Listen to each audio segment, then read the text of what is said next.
Let's call this meeting to order. This is the Livingston Parish Ordinance Committee meeting for Tuesday, April 26, 2022. Lauren, would you call the roll, please? Mr. Girlinghouse? Here. Mr. Talbert? Here. Mr. Mack? Here. Mr. Ard? Here. All present. Old business, review, discussion, recommendations of ordinances. Do we have any old business? Or do we move everything forward? I know that what Mr. Delat had brought forward, we just pushed it forward. We just went ahead and let him bring that forward. So, yeah. Anything? I think all the old business is already on the agenda for Thursday. Yeah. All right, new business. Item 4, new business. Review, discussion, recommendation of ordinances, Chapter 120A, Chapter 125, Section 125-22, provisions of subdivision street entrances. This is something that I brought up. It was probably, 2018. It's a little background. There were no entrance requirements, so if you had, no matter what size you built the subdivision or the development came in, they could do it on one entrance. We felt that was reckless, so at the time we adopted it, and I think we followed like the fire marshal's codes on that more or less. What I'm recommending is that for any subdivision or any development from 1 to 199, that's a one entrance subdivision. Anything at 200 to 399, you're required to have 2. 400 to 599, you have to have 3. And 600 and above, you have to have 4. And anywhere in there, you can eliminate entrance by putting a 4-lane boulevard for one of your entrances. So that's my recommendation. So you get credit for 2 on a boulevard. You get credit for 2 on a 4-lane boulevard entrance. And I think that if you have 2 entrances on one road, on one separate road, then currently it is 50 yards. No, roads are connected at least 50 feet. No, it says, yeah, 50 yards, yeah, D. We're going to move that to 75. Y'all good? Yep. Mm-hmm. All right.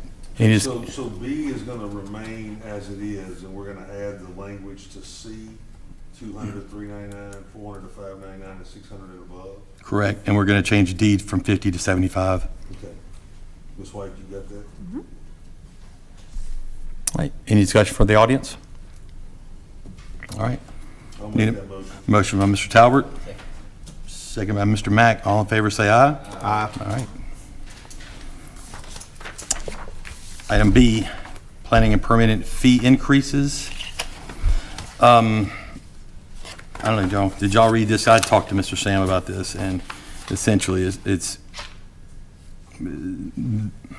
they're just not, no, they haven't changed the pricing since they started doing this, according to him. And now he just says they need to charge more for it. And I think mostly this is for development, developers and people who do it, or, it could be if you need to put a culvert permit for per subdivision. They've increased the fees across the line. This is just because it's costing more for them to do this stuff, and I was okay with it. I looked at the current fees and the proposed. I'm good with it. Is there any questions from you guys? I got one thing to add. Go ahead. The permit office is increasing the shed permit from 25 to 75 because the building code requires them now to go and inspect them. So that's a cost increase. It's not on this one, but it will be in the ordinance. I got you. You guys want to recommend that? You said So the shed will go from what? 25 to 75. 75. And that's going to be in this ordinance? Yes. Yeah. It's not on this, it's just not on this sheet? Correct. Yeah. And I talked to Dee Dee on that today, so she did explain that to me.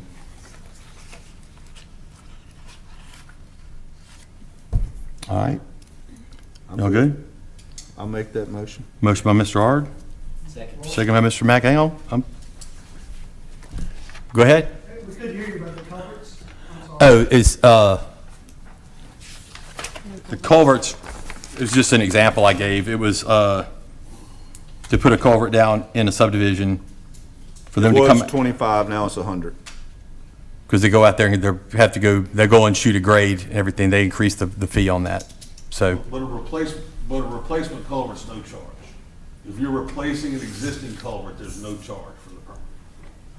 Okay. So only new culverts have an additional charge. So if you're adding a culvert to your property, then the fee goes from 25 to 100. If you're replacing a culvert, the fee is still 0. So if your driveway culvert collapses, you still need to go get a permit, but there's no cost to the permit. That's just the permit, the purpose of the permit is to help them size your culvert. So, hey, I'm Gerald McMorris. Right. But on the covers, it's already $75 a permit already for that, through the parish. So, just wondering about the increase on the covers being 25 to 75? No, it's 25 to 100. They show the current fees as $25. You say they're 75? No, Yes, this sir. shows- That's what I paid for the Cooyo ballpark, $75 a permit. Well, it's going to 100 now. So it's going to 100 now? Not just subdivisions, that'll be So- across the board. Right, it Across the says board.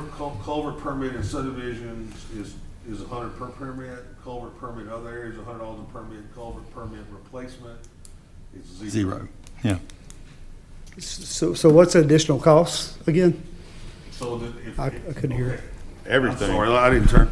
Gas, Okay, sending so, somebody out there, just, so basically, currently, right now, according to them, according to this list, it says that they're 25 and 25. You say they're 75. They said they're going from 25 to 100 in a subdivision, 25 to 100 in other areas, and then a replacement permit is 0, meaning that if you're changing out existing culverts, there's no charge.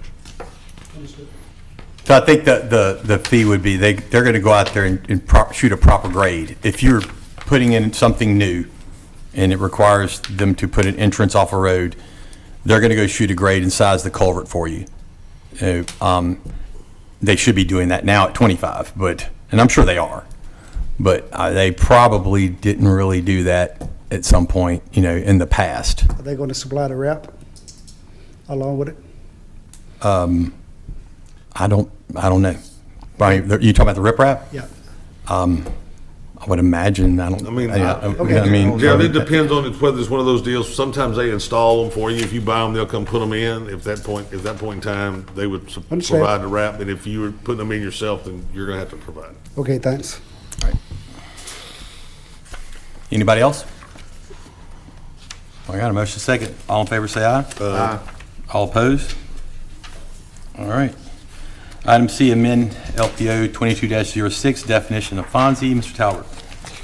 I had a meeting with Miss Morgan Sanchez last week and discussing our ordinance that we have coming in. She just asked that Fonzie be redefined so that the current licensed engineer that designed the project, after the as-built was drawn, could then determine and sign off as an engineer that says it met the requirements. And she felt very comfortable with that. She did explain to me some of the process that they go through as a review engineer, and it's more than review. There is some validation, which is part of the whole purpose, and I think we talked about it earlier. So Ms. Morgan redefined Fonzie, and I'd like to change the definition or amend the ordinance that's going to be introduced tonight, or voted on Thursday night, to say a Fonzie is a certification by a licensed engineer that has validated the drainage impact study and traffic impact study based on as-built conditions and has concluded that the project as designed and constructed will pose no additional negative impacts on the surrounding communities. The only difference is that when we had put forth, we had asked that a third party do it, and because we felt that the parish engineer was just reviewing, and Miss Morgan was, and Mr. Baca sat there and told us that they actually validate what's going on and go look at how those numbers are generated themselves, and they felt very comfortable with changing the definition. And since they are the engineers of the parish, I took their lead, and that's what would like to offer that up as an amendment to the ordinance that's going to be proposed, that's going to be voted on next Thursday night. And I'll make that as a motion. Motion by Mr. Talbot, I'll second it. second by Mr. Ard. Any questions?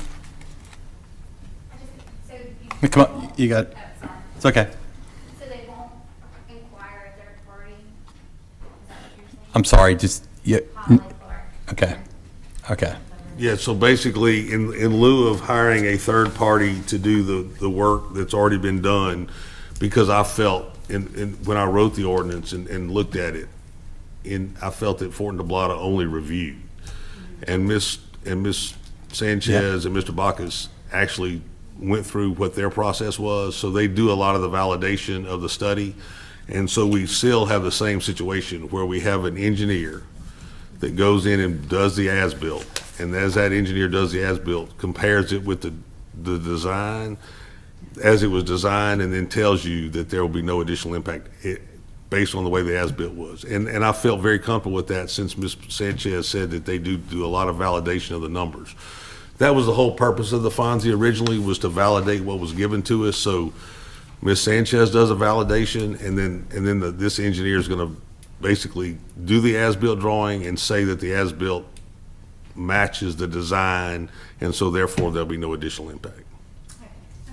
All right. Anybody else? All in favor, say aye. Aye. All opposed? All right. Item D, discussion on conforming with state laws on condominiums. Mr. Talbert. Well, seems as though the Home Builders Association has been more interested this week talking about 2 versus 3 lots in an acre. And they didn't get back to me at the request that I had with respect to what state law was and how we didn't conform to state law. So basically, I don't really have a lot to talk about tonight, other than the fact that we know we're not conforming to state law with respect to us treating condominiums as commercial, even though they are deemed residential by state law. I did talk to Ms. Sanchez about how we're handling this at the parish. We're treating it as a commercial development to the last minute, and then they're subdividing the lots underneath it so they can be sold individually as residential. So there is a process that they're going through to combat, the conflict, but we are going to have to address this. Mm-hmm. I'm just looking for some help from the people who brought it to our attention as to why, the fact that we're in conflict, because we're going to have to address the density requirement, so we know that we get some resolution to that fact. I spoke with Mr. John Blunt about this. He unfortunately said he couldn't make it tonight. But I didn't think that would go through, and at the earliest. So he said he would be available to talk to us about it, and he would come and speak to us about it. It's a process. I just hope that I had more information to talk about why the change needs to be made. But I mean, we know that we're in conflict. We just don't know exactly what we need to do to resolve at this point in time. Understood. So we'll just defer? Just defer to the next meeting. Okay. I'm sorry, did anyone want to speak on that?